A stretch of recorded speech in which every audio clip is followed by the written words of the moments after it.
അപ്പൊസ്തലനായ പൗലോസ് Philemon എഴുതിയ ലേഖനം.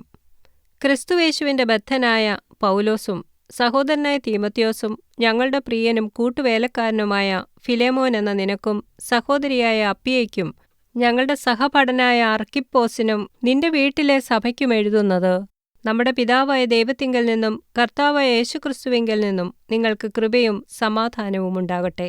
കർത്താവായ യേശുവിനോടും സകല വിശുദ്ധന്മാരോടും നിനക്കുള്ള സ്നേഹത്തെയും വിശ്വാസത്തെയും കുറിച്ച് ഞാൻ കേട്ടിട്ട് നമ്മിലുള്ള എല്ലാ നന്മയുടെയും പരിജ്ഞാനത്താൽ നിന്റെ വിശ്വാസത്തിന്റെ കൂട്ടായ്മ ക്രിസ്തുവിനായി സഫലമാകേണ്ടതിന് എന്റെ പ്രാർത്ഥനയിൽ നിന്നെ ഓർത്ത് എപ്പോഴും എന്റെ ദൈവത്തിന് സ്തോത്രം ചെയ്യുന്നു.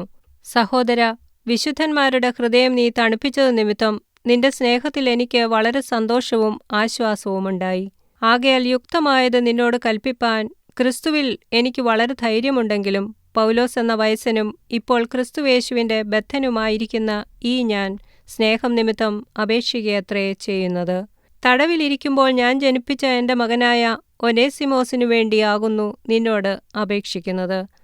അവൻ മുമ്പേ നിനക്ക് പ്രയോജനമില്ലാത്തവനായിരുന്നു, ഇപ്പോൾ നിനക്കും എനിക്കും നല്ല പ്രയോജനമുള്ളവൻ തന്നെ. എനിക്ക് പ്രാണപ്രിയനായ അവനെ ഞാൻ മടക്കി അയച്ചിരിക്കുന്നു.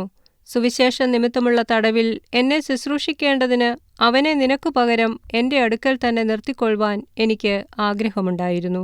എങ്കിലും നിന്റെ ഗുണം നിർബന്ധത്താലെന്ന പോലെയല്ല, മനസ്സോടെയാകേണ്ടതിന് നിന്റെ സമ്മതം കൂടാതെ ഒന്നും ചെയ്യുവാൻ എനിക്ക് മനസ്സില്ലായിരുന്നു. അവൻ അല്പകാലം വേർവിട്ടു പോയത് അവനെ സദാകാലത്തേക്കും നിനക്ക് ലഭിക്കേണ്ടതിന് ആയിരിക്കും. അവൻ ഇനി ദാസനല്ല, ദാസനു മീതെ പ്രിയ സഹോദരൻ തന്നെ. അവൻ വിശേഷാൽ എനിക്ക് പ്രിയനെങ്കിൽ നിനക്ക് ജഡസംബന്ധമായും കർത്തൃസംബന്ധമായും എത്രയധികം. ആകയാൽ നീ എന്നെ കൂട്ടാളിയെന്ന് കരുതുന്നുവെങ്കിൽ അവനെ എന്നെപ്പോലെ ചേർത്തുകൊള്ളുക. അവൻ നിന്നോട് വല്ലതും അന്യായം ചെയ്തിട്ടോ കടംപെട്ടിട്ടോ ഉണ്ടെങ്കിൽ അത് എന്റെ പേരിൽ കണക്കിട്ടുകൊള്ളുക. പൗലോസ് എന്ന ഞാൻ സ്വന്തം കൈയാൽ എഴുതിയിരിക്കുന്നു, ഞാൻ തന്നു തീർക്കാം. നീ നിന്നെ തന്നെ എനിക്ക് തരുവാൻ കടംപെട്ടിരിക്കുന്നു എന്ന് ഞാൻ പറയണമെന്നില്ലല്ലോ.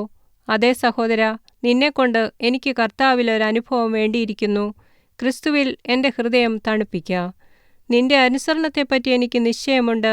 ഞാൻ പറയുന്നതിലും അധികം നീ ചെയ്യും എന്നറിഞ്ഞിട്ടാകുന്നു ഞാൻ എഴുതുന്നത്. ഇതല്ലാതെ നിങ്ങളുടെ പ്രാർത്ഥനയാൽ ഞാൻ നിങ്ങൾക്ക് നൽകപ്പെടും എന്ന പ്രത്യാശയുണ്ടാകൊണ്ട് എനിക്ക് പാർപ്പിടം ഒരുക്കിക്കൊള്ളുക. ക്രിസ്തുയേശുവിൽ എന്റെ സഹബദ്ധനായ എപ്പഫ്രാസും എന്റെ കൂട്ടുവേലക്കാരനായ മർക്കോസും അരിസ്തർക്കോസും ദേമാസും ലൂക്കോസും നിനക്ക് വന്ദനം ചൊല്ലുന്നു. നമ്മുടെ കർത്താവായ യേശുക്രിസ്തുവിന്റെ കൃപ നിങ്ങളുടെ ആത്മാവോടുകൂടെ ഇരിക്കുമാറാകട്ടെ. ആമേൻ.